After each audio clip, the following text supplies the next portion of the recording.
The alarm was the loudest sound Danny Cole had ever heard in his life. It cut through the walls of his classroom like a knife through soft bread. It made his teeth hurt and his heart jump in his chest. Every student in the room stopped what they were doing and looked at him with fear in their eyes. Danny was a human teacher at the Galactic Unity Academy on Station 7. He was 31 years old with messy brown hair and green eyes that always seemed to be smiling. He was not a big man. He was not a strong man. But he was a kind man, and that kindness had made him one of the most loved teachers at the academy. Today he had been teaching his class about Earth animals.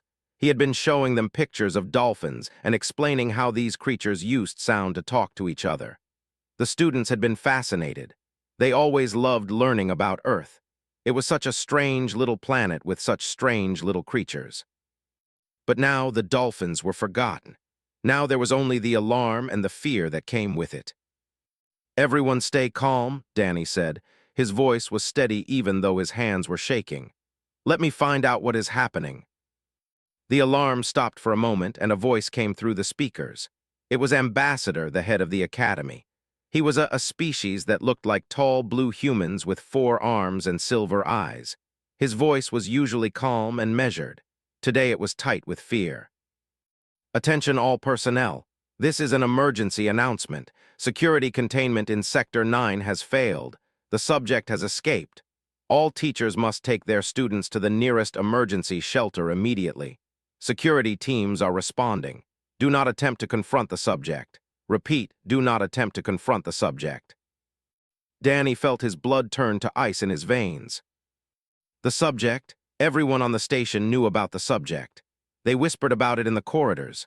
They told scary stories about it late at night. The guards who worked in Sector 9 always looked tired and scared, like they had seen something that haunted their dreams. Were the most feared species in the entire galaxy. They were massive predators standing nearly 3 meters tall at the shoulder. They had powerful bodies covered in thick fur. They had claws that could tear through metal. They had teeth that could crush bone. But worst of all, they had intelligence. They were not mindless beasts. They were smart. They could think and plan and hunt with terrible patience.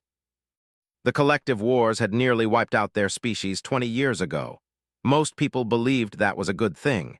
We're too dangerous to exist, they said. The galaxy was safer without them. But Danny knew something that most people did not know. He knew that we're not just monsters. He knew this because he had been taking care of 3 of them for the past 10 months. He looked at the back of his classroom where 3 small shapes were huddled together. Nox and Little Tarn. The 3 cubs who had been placed in his care after their parents died in a transport accident. They were small compared to adult, no bigger than large dogs, had dark blue fur and amber eyes.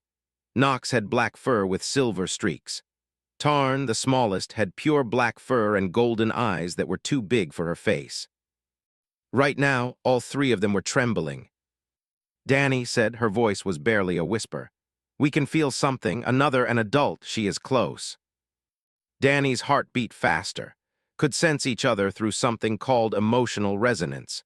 It was a kind of mental connection that let them feel what other were feeling. The cubs had explained it to him once. They said it was like a warm presence in their minds when they were near each other. "What does she feel like?" Danny asked. Nox's fur was standing up along his spine.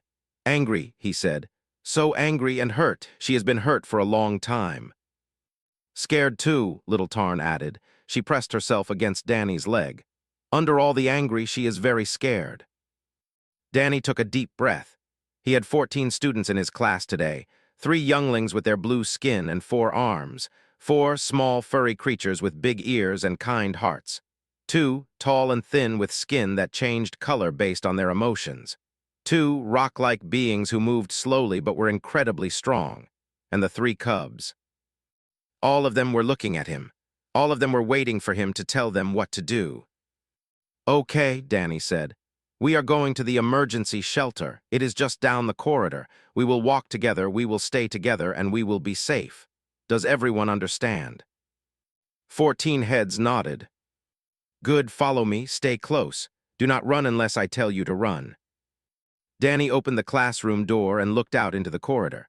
The hallway stretched in both directions, curving gently to follow the shape of the station. Emergency lights were flashing red on the walls. The normal lighting had been replaced by a harsh white brightness that made everything look sharp and strange. Other people were moving through the corridor. Danny saw a group of scientists hurrying past. He saw a family helping their elderly grandmother move toward safety. Everyone was scared, but they were following the rules. They were going to the shelters. Danny stepped out into the corridor and waved for his students to follow. The cubs stayed close to his legs, their small bodies pressed against him as they walked. The other students clustered behind them.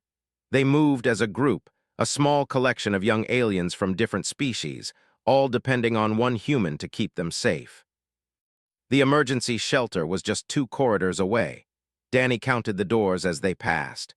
Room 301, the science lab. Room 302, the art room. Room 303, a storage closet.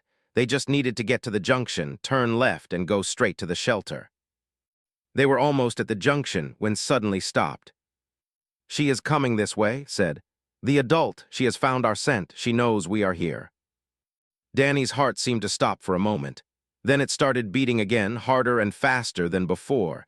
He looked around quickly, trying to think. The shelter was still far away. Could they make it in time? He looked at his students. They were not fast runners, they moved even slower. And the cubs, while faster than most of his students, were still just children. They could not outrun an adult. Nothing in the galaxy could outrun an adult. Danny made a decision. He pointed at the storage closet they had just passed. "Everyone inside," he said. "Now, quickly." He pushed open the door to room 303 and herded his students inside. The storage closet was bigger than it looked from outside. It was full of shelves lined with cleaning supplies and spare equipment. But more importantly, Danny saw what he was looking for at the back of the room. A heavy metal door with a security panel beside it. A secondary emergency shelter, meant for maintenance workers who might be caught away from the main shelters during an emergency. "Go to the back," Danny said. "Everyone go through that door. I will be right behind you." The students rushed toward the shelter door. Danny stayed by the entrance to the storage closet, counting heads as they passed him. 1, 2, 3, 4, 5, 6, 7, 8, 9, 10, 11, 12, 13, 14. Wait. The cubs were last, and they had stopped at the shelter door. They were looking back at him with wide eyes. "Danny, come with us," said. "I will," Danny promised. "Go inside now, protect your brother and sister." Hesitated for a moment longer, then pushed Knox and Tarn through the shelter door. She followed them inside, looking back at Danny one more time before the door closed behind her. Danny turned back to the storage closet door and pressed the lock panel. The door slid shut with a soft hiss. He knew it would not stop an adult for long. Those creatures could tear through metal like it was paper, but maybe it would slow her down. Maybe it would give his students a few extra seconds. He turned and started walking toward the shelter door. He had only taken 5 steps when he heard a sound that made every hair on his body stand up. Something was moving in the corridor outside, something big. He could hear the soft pad of massive feet on the floor. He could hear the click of claws against metal. He could hear breathing, deep, slow, controlled breathing, the breathing of a hunter who had found her prey. Danny stopped walking. He stood in the middle of the storage closet, surrounded by shelves of cleaning supplies, and waited. The door exploded inward. It did not just open. It did not just break. It exploded. Pieces of metal flew through the air like leaves in a storm. Danny threw himself behind a shelf as a chunk of door the size of his head flew past where his face had been a moment before. When he looked up, she was there. The stood in the ruined doorway like a nightmare made real. She was huge. Even standing on 4 legs, her shoulder was higher than Danny's head. Her fur was black, so black that it seemed to drink in the light around her. Her eyes were gold, bright and burning, and they were fixed directly on him. She was covered in scars. Danny could see them even through her thick fur. Old wounds that had healed into ridges of pale tissue. Burns that had left patches of bare skin. Marks that spoke of years of pain and suffering. This was the subject. This was the creature that everyone on the station feared. This was the predator who had just torn through a reinforced metal door like it was made of wet paper. And she was looking right at him. Danny stood up slowly from behind the shelf. His legs were shaking. His hands were shaking. His whole body was telling him to run, to hide, to do anything to get away from this monster. But he did not run. He could not run. His students were behind him in that shelter. His cubs were behind him. And Danny was the only thing standing between them and this creature. So he did something that surprised even himself. He stepped out into the open and faced the directly. "Stop," he said. His voice came out smaller than he wanted it to. It cracked on the word, but he said it. He actually said it. The tilted her massive head. Her golden eyes narrowed. She looked at him the way a cat might look at a mouse that had just squeaked at it. "A human," she said. Her voice was deep and rough. It sounded like rocks scraping against each other, but she was speaking in universal standard, the common language used by all species in the galactic unity. She was intelligent. She could communicate. Danny held on to that fact like it was a lifeline. "Yes," he said, "I am human. My name is Danny Cole. I'm a teacher at this academy." They took a step closer. The floor shook slightly under her weight. Danny forced himself not to step back. He forced himself to stand his ground even though every part of him was screaming to flee. "I smell fear on you, Danny Cole," they said. "Your body is telling you to run. Why do you not run?" "Because my students are behind me," Danny said. "I will not leave them." Another step closer. They was so close now that Danny could feel the heat coming from her body. She was warm, much warmer than a human. He could see the details of her scars up close. He could see the places where her fur was matted and dirty. She had been through terrible things. She had suffered. But she was still terrifying. "Your students," she repeated. Her nostrils flared as she breathed in deeply. Danny knew she was analyzing the scents in the room, had an incredible sense of smell. They could detect individual chemical compounds, could track a scent trail for kilometers, could identify the emotional state of their prey just from the chemicals their bodies released when they were afraid. She could smell his fear. She could probably smell his students too, hiding in the shelter at the back of the room. Then something changed in her expression. Her ears, which had been laid flat against her skull, slowly rose. Her golden eyes widened slightly. "I smell my own kind," she said. Her voice was different now. There was something in it that had not been there before. Surprise, confusion, something that might have been hope. "Young ones, cubs, there are cubs on this station." Danny's heart was beating so fast he thought it might explode. This was the moment. This was the moment that would decide everything. "Yes," he said. "There are 3 cubs. They are my students. They are under my care." This head snapped back to look at him.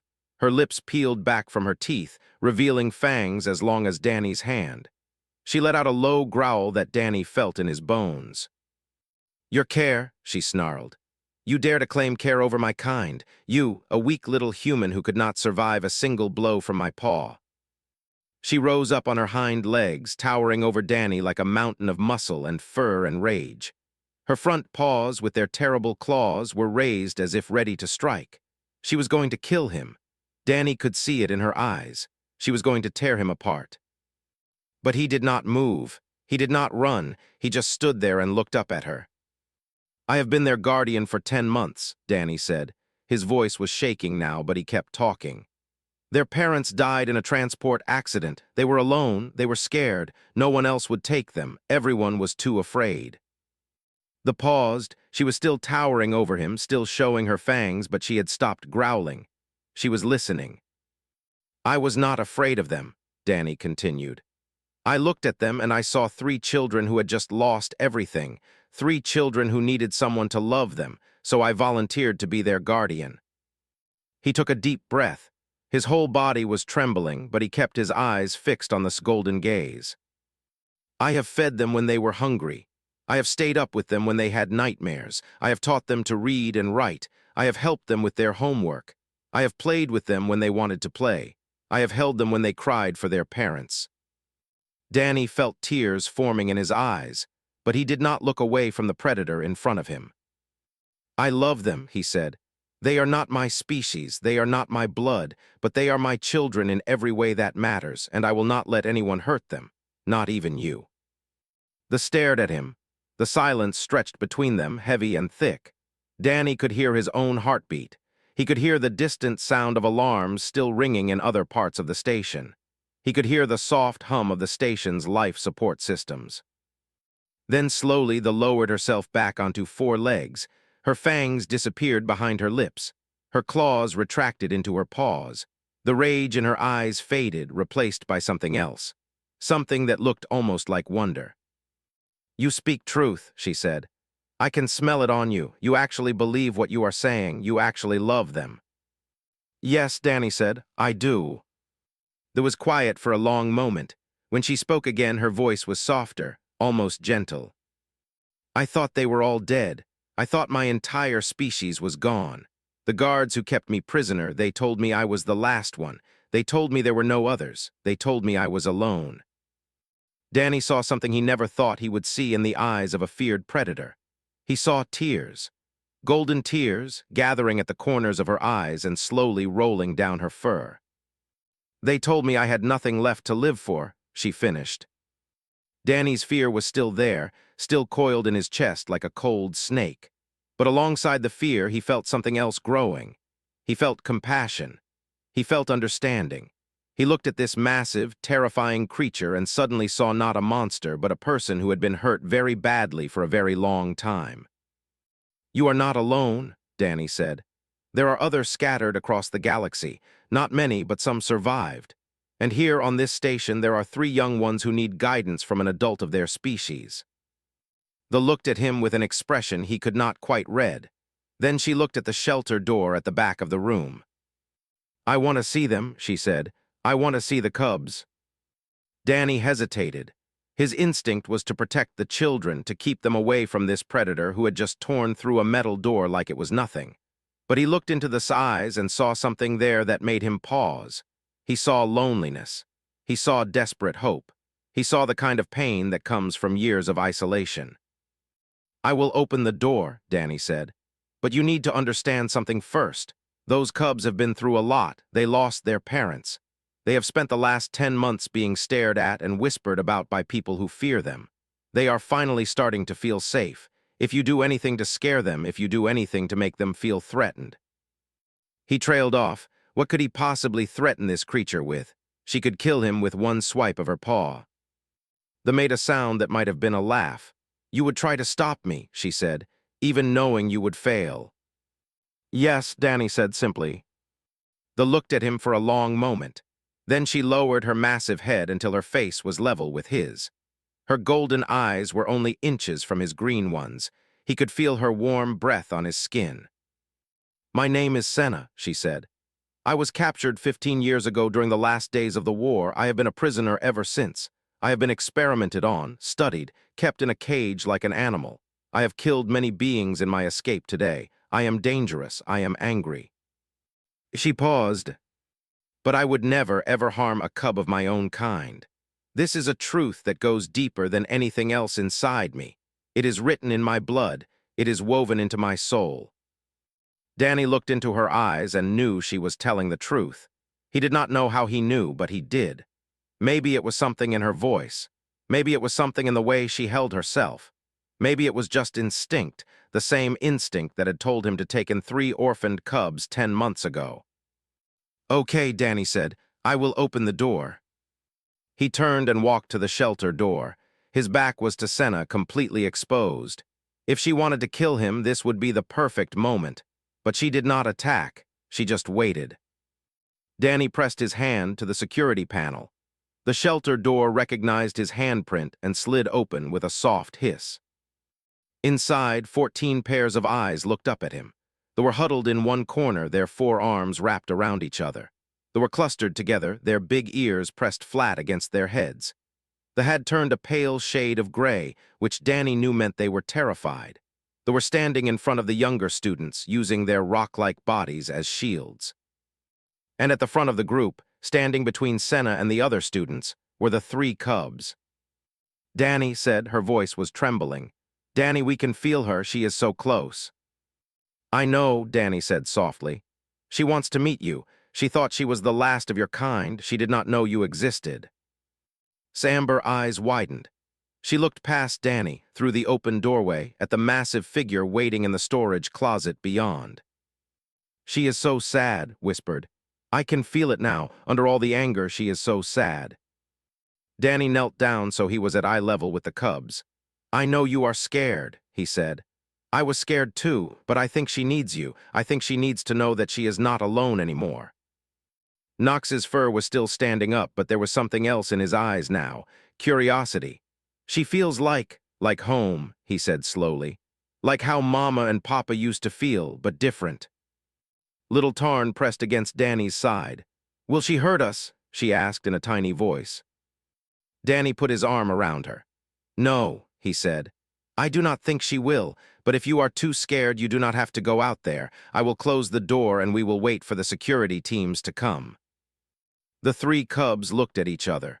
Some kind of silent communication passed between them, the emotional resonance that connected all, then looked back at Danny. We want to meet her, said.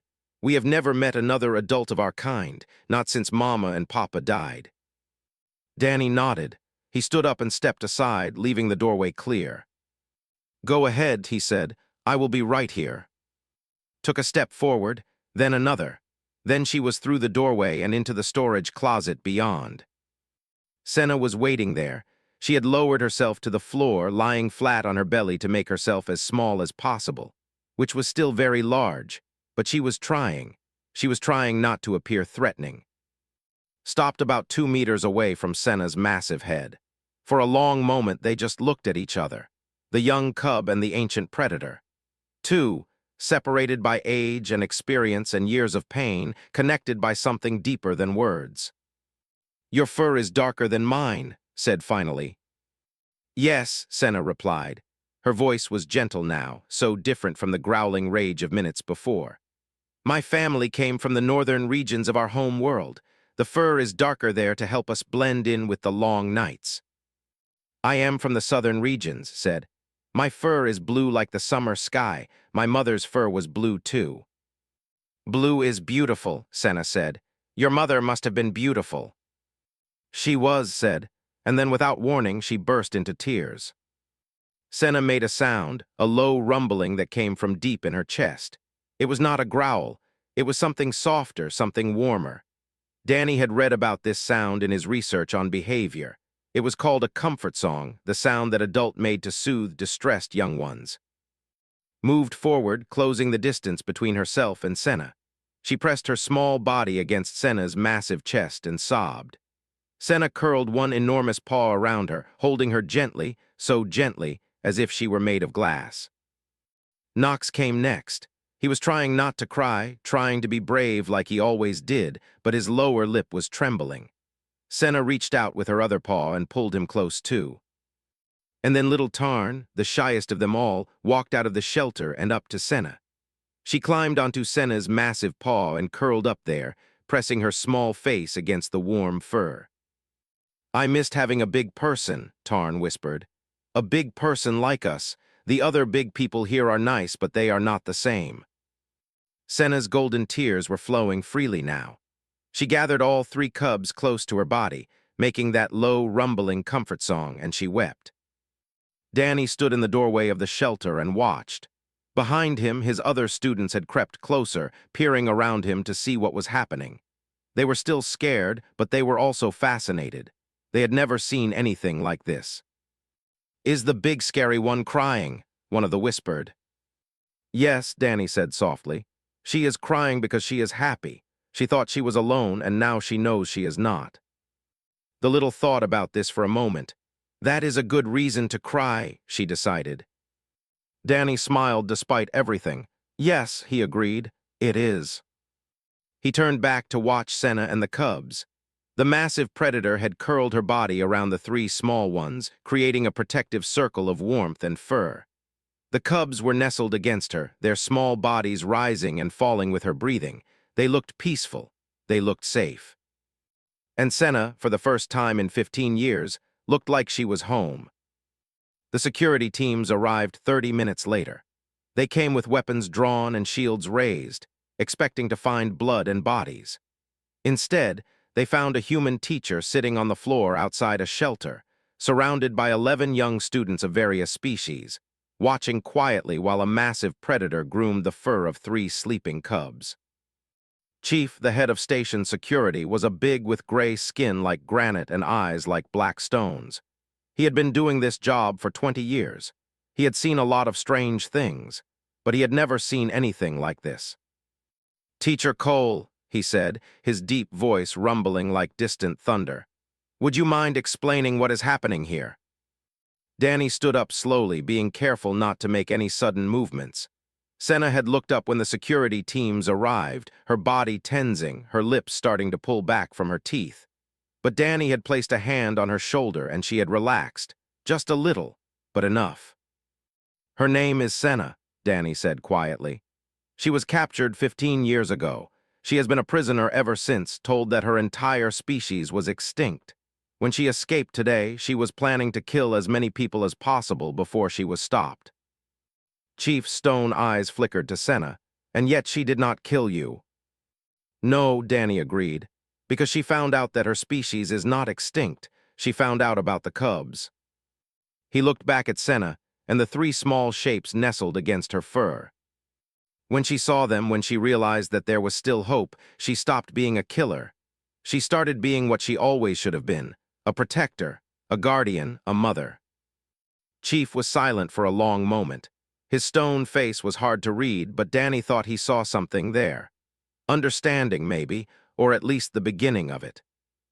"The ambassador is on his way," Chief said finally. "This will need to go before the council. There will be questions, investigations."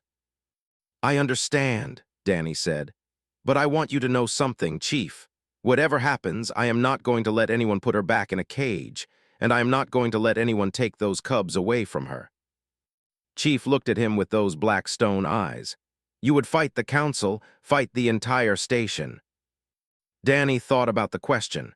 He thought about his job, his reputation, his place in the galactic community. He thought about all the things he might lose if he stood against the authorities. Then he looked at Senna and the cubs, at the peace on their faces, at the way the 3 small ones had curled against the large one like they had finally found where they belonged. "Yes," Danny said, "I would." Chief stared at him for a long moment. Then he made a sound that might have been a laugh. "Humans," he said, shaking his rocky head, "you are such strange creatures." He turned to his security team. "Lower your weapons. The situation is under control." "Sir," one of the officers said, surprised. "You heard me. Lower your weapons. Post guards outside the room. No one goes in or out until the ambassador arrives." Chief looked back at Danny. "Teacher Cole will stay with he seems to have things handled." The security team followed orders, though Danny could see the confusion and fear on their faces. They were trained to deal with threats, not with whatever this was. Danny sat back down on the floor. His other students had moved closer, no longer hiding in the shelter. They seemed to understand that the danger had passed, at least for now. The younglings were watching Senna with curious eyes. They were whispering to each other, their big ears twitching. They had turned a soft shade of blue, which meant they were feeling calm. Even the usually stoic seemed interested. "Teacher Danny," one of them said. It was Pip, a small female with especially fluffy fur. "Is the big going to stay with us?" Danny looked at Senna, who was still grooming the sleeping cubs. Her golden eyes met his, and something passed between them. Understanding, trust, the beginning of something new. "I do not know yet, Pip," Danny said honestly, "but I hope so." Ambassador arrived an hour later. He was tall and imposing, his blue skin marked with the silver patterns that showed his high status among the. He had 4 arms, like all his species, and right now all 4 were crossed in front of his chest. His silver eyes swept across the scene, taking in everything. Danny rose to meet him. He was tired, more tired than he had ever been in his life. But he straightened his back and met the ambassador's gaze without flinching. "Ambassador," he said, "thank you for coming." "Teacher Cole?" The ambassador's voice was cool, controlled. "I am told that you have somehow prevented a disaster today. I am also told that you have made some rather bold promises about the future of our escaped prisoner. Her name is Senna, Danny said, and she is not a prisoner anymore. She is a mother who found her children. Ambassador's forearms unfolded slowly.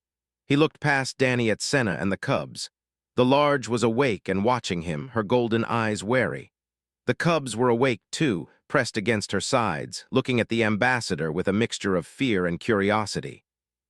You understand that I cannot simply release a dangerous predator into the station's general population, Ambassador said.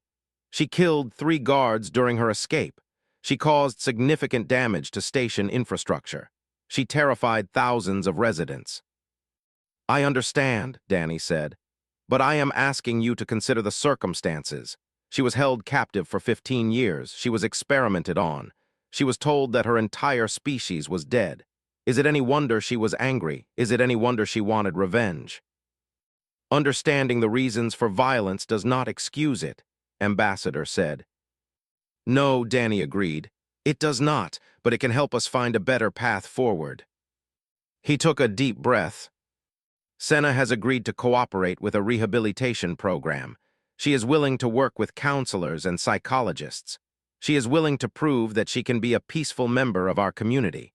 All she asks is that she be allowed to stay with the cubs.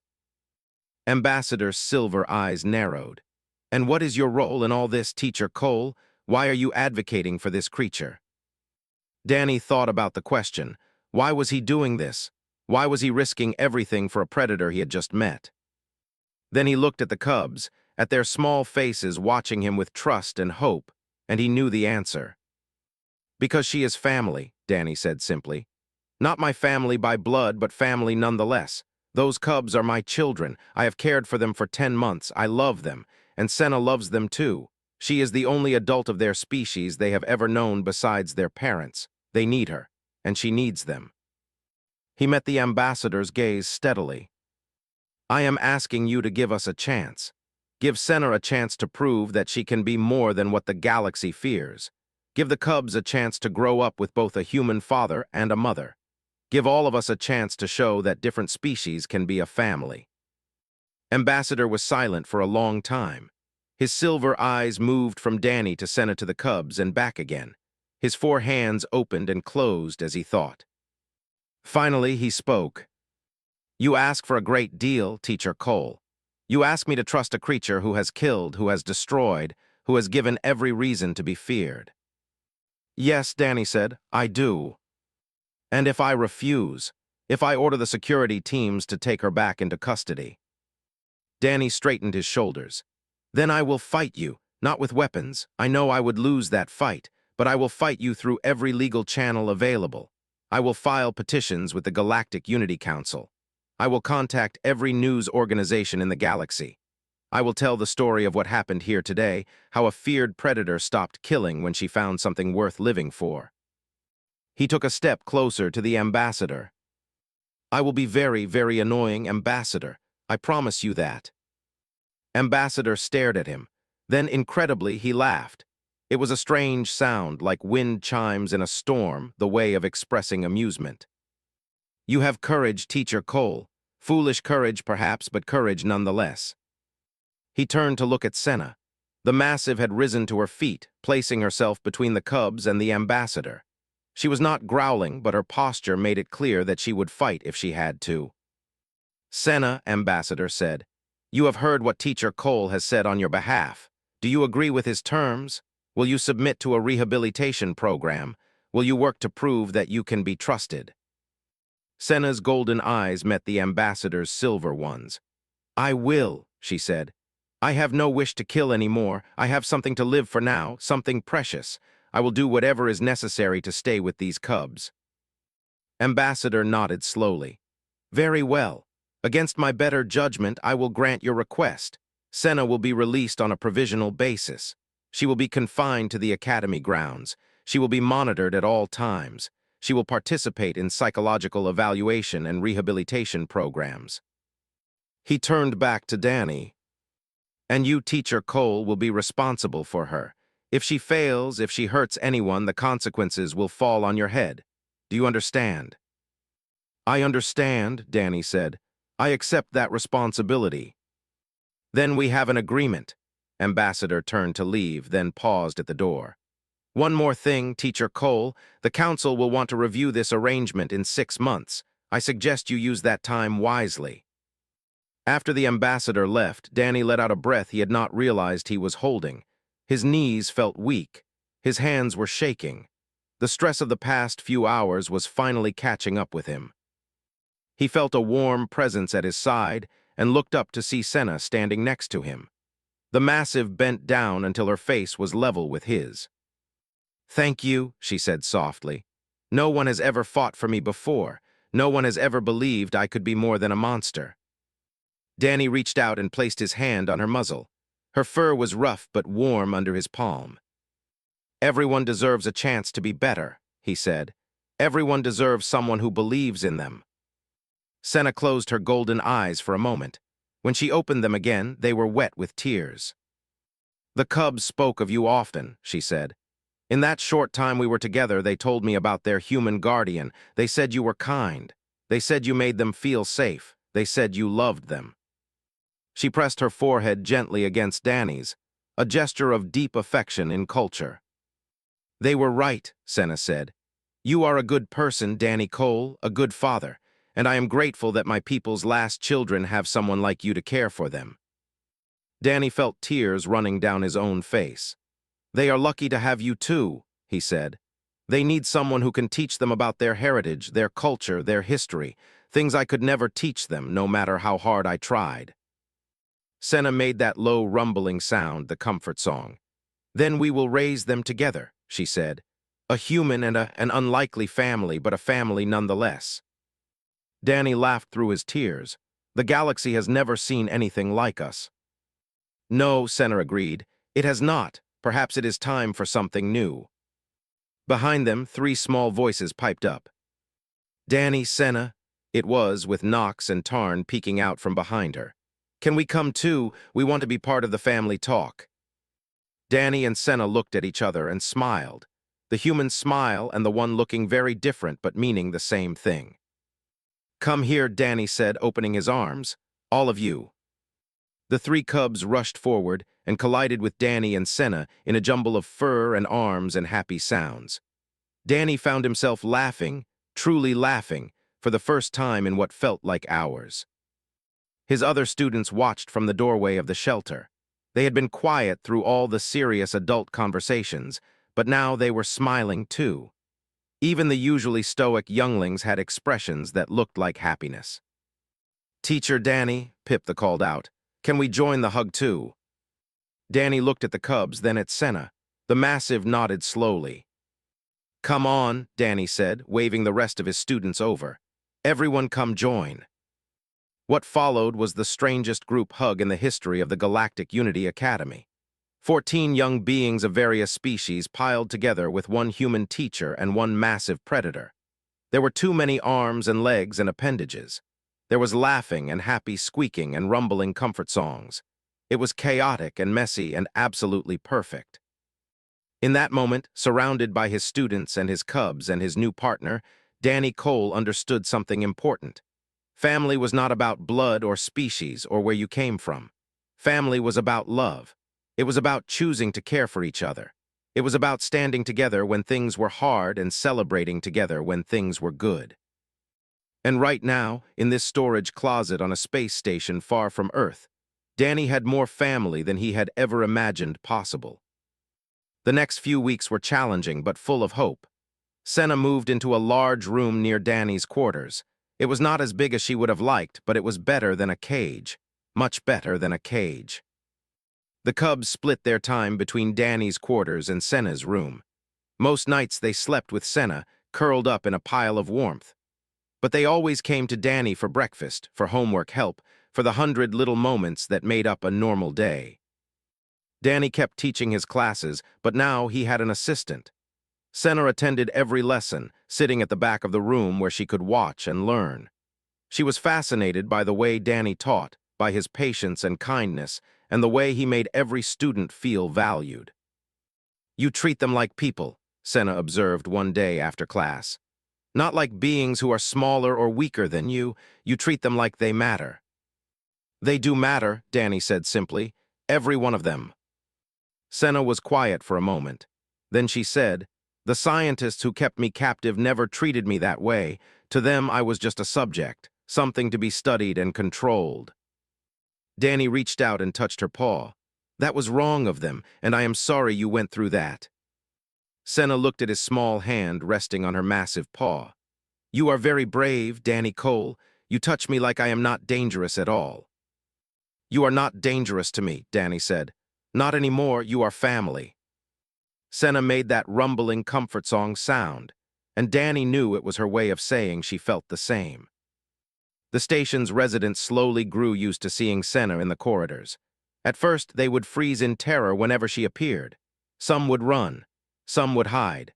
A few brave ones would stay still and watch her pass with wide, frightened eyes.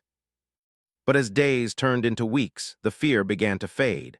People saw Senna walking the cubs to class. They saw her helping Danny carry supplies. They saw her sitting in the station's garden, letting the cubs climb on her while she bathed in the light of a simulated sun. She was still massive and powerful and covered in scars. She still looked like a predator, but she no longer acted like one. She acted like what she was now, a mother, a guardian, a member of a strange and wonderful family. 6 months passed faster than Danny expected. When the day of the review hearing arrived, he was nervous. He had done everything he could to help Senna integrate into the station community. She had attended every counseling session. She had followed every rule. She had not hurt anyone or even threatened anyone. But would it be enough? The hearing was held in the station's main council chamber. Ambassador presided, along with representatives from several other species.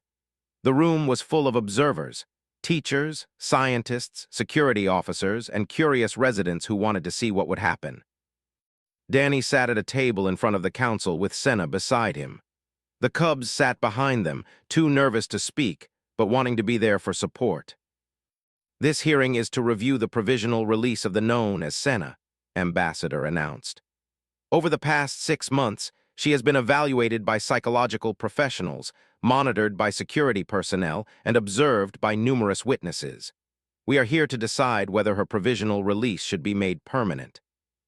He turned to one of the other council members, a named Elder Myra. "Elder Myra, you conducted the psychological evaluations. What are your findings?" Elder Myra stood, her big ears twitching nervously. "My findings are surprising," she said. "When Senna first arrived for evaluation, she showed signs of severe trauma. 15 years of captivity had left deep scars, both physical and mental. She had difficulty trusting others. She was prone to anger and fear. She had nightmares nearly every night." She paused, looking at Senna. "But over the past 6 months, she has made remarkable progress. The anger has faded. The fear has lessened. The nightmares still come, but they are not as frequent. She has learned to trust again, to hope again, to believe that the world can be good." Elder Myra turned back to the council. "In my professional opinion, Senna is no longer a threat to this station. She has found purpose in caring for the cubs and supporting Teacher Cole. She has found peace. I recommend that her release be made permanent." Danny felt relief wash through him, but he knew the hearing was not over yet. Ambassador nodded and turned to Chief. "Chief, what is the security assessment?" Chief stood, his rocky face as hard to read as ever. "In 6 months of monitoring, Senna has not committed a single act of violence. She has not threatened anyone. She has followed all the rules of her release without complaint." He paused, and something that might have been respect entered his voice. "More than that, she has actively helped station security on 3 occasions. Once when a fire broke out in the residential wing, she helped evacuate the area faster than our teams could have managed alone. Once when a ship docked with smuggled weapons, she detected the hidden compartment by scent and alerted us before anyone could be harmed. And once when a young child got lost in the maintenance tunnels, she tracked him by scent and brought him back to his parents." Chief looked at Senna directly. "I was one of the first to respond to her escape. I saw what she was capable of when she was angry and desperate. I was not sure this rehabilitation program could work."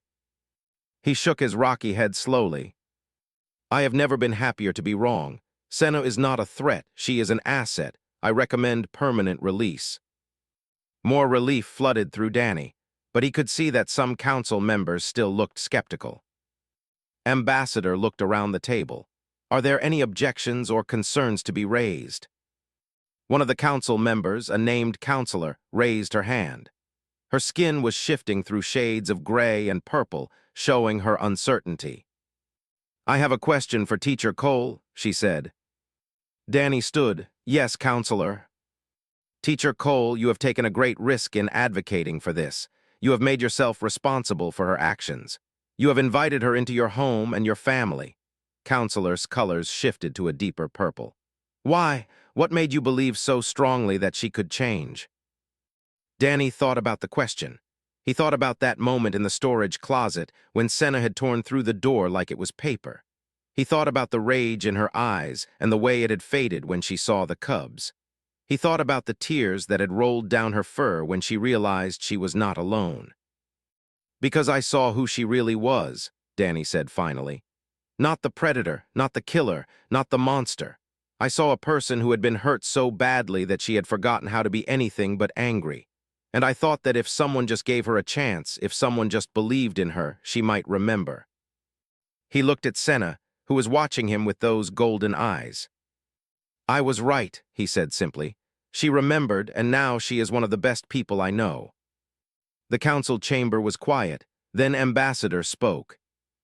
I believe we have heard enough. I call for a vote. All in favor of granting Senna permanent residency on Station 7. One by one, the council members raised their hands. Elder Myra, Chief, Counselor, one after another until every hand in the room was raised. The vote is unanimous, Ambassador announced. Senna is hereby granted permanent residency on Station 7. She is no longer a prisoner or a subject. She is a citizen with all the rights and responsibilities that entails. The council chamber erupted in cheers. Danny felt tears streaming down his face, but he did not care. He turned to Senna and found her crying, 2 golden tears rolling down her dark fur. We did it, Danny said. You are free, really free. Senna bent down and pressed her forehead against his. We did it together, she said. I could never have done this alone. Behind them, the cubs were jumping up and down with excitement. Does this mean Senna can stay forever? Asked. Yes, Danny said, laughing through his tears. Forever. Can we celebrate? Knox wanted to know. Can we have a party? Yes, Danny said. We can definitely have a party. Little Tarn, the quietest of the three, walked up to Senna and held up her small paws. Senna scooped her up gently, cradling the tiny cub against her massive chest. Home, Tarn said softly. We are home. Senna closed her eyes and held her close. Yes, she agreed. We are home. And in that council chamber, surrounded by aliens of a dozen different species who had once feared her, Senna understood something for the first time in 15 years. She was not a monster. She was not a weapon. She was not a subject to be studied and controlled. She was a mother, a protector, a member of a family. And thanks to a small, brave human who had refused to give up on her, she was finally free. A year later, the Galactic Unity Academy was different than it had been before. There were new programs focused on cross-species cooperation. There were new classes about understanding and accepting differences. And there was a new family that everyone on the station knew about. Danny Cole still taught his classes about Earth animals and galactic history and all the subjects he loved. But now he had a co-teacher. Senna taught the older students about culture and history, about the civilization that had been nearly destroyed in the wars, about the traditions and stories that she was determined to pass on to the next generation. The cubs grew bigger and stronger every day, was taking advanced classes and talking about becoming a diplomat someday. Knox was training with the security teams, learning to use his natural abilities to help protect the station. And little Tarn, who had once been so shy she barely spoke, had become the most popular storyteller among the younger students. News of what had happened on Station 7 had spread across the galaxy. Documentary makers came to film the strange family. Scientists came to study the unprecedented case of human bonding. Politicians debated what this meant for the future of species relations. Through it all, Danny and Senna just kept doing what they had always done. They raised their cubs, they taught their students, they lived their lives. One evening, about a year after the council hearing, Danny was sitting on a balcony overlooking the station's central garden. The artificial sun was setting, painting the sky in shades of orange and pink. Senna sat beside him, her massive body taking up most of the balcony space. The cubs were playing in the garden below, chasing each other through the flowers and laughing. "Do you remember that day in the storage closet?" Danny asked. Senna rumbled softly. "I remember everything about that day, the anger, the fear, the hopelessness, and then you, standing there, refusing to run, refusing to abandon your cubs even though you knew I could kill you with one blow." She looked at him with those golden eyes. "That was the day everything changed, not just for me but for all of us." Danny nodded. "Sometimes I think about what would have happened if things had gone differently, if you had attacked before you smelled the cubs, if I had not been brave enough to stand my ground, if the ambassador had not agreed to give us a chance." "But those things did not happen," Senna said. "You were brave, I did smell the cubs, the ambassador did give us a chance. And now—" She gestured with one massive paw at the garden below, at the cubs playing, at the other students and families moving through the space, and human and an all together. "Now we have this, a family, a home, a future." Danny smiled. "You know what humans call this, a happy ending." Senna made that rumbling sound that was her version of a laugh. "I have learned about human stories. They always seem to have happy endings." "Not always," Danny admitted, "but the best ones do." He leaned against Senna's warm side, feeling the rumble of her breathing, watching the cubs play in the fatting light. "This is the best one," he said. Senna wrapped one massive arm around him, holding him gently. "Yes," she agreed, "it is." In the garden below, looked up at the balcony where her two parents sat together. She smiled and waved, and both Danny and Senna waved back. Then she turned back to her siblings and resumed the game, running and laughing in the golden light of the artificial sunset. And Station 7, which had once trembled in fear at the thought of a predator, settled into a peaceful evening, secure in the knowledge that sometimes the most unlikely families were the strongest of all. Because that was what humans had taught the galaxy, through their stubborn courage and their endless capacity for love. Family was not about blood or species, or where you came from. Family was about choice. It was about standing together. It was about opening your heart to anyone who needed it. And that, in the end, made all the difference. The end.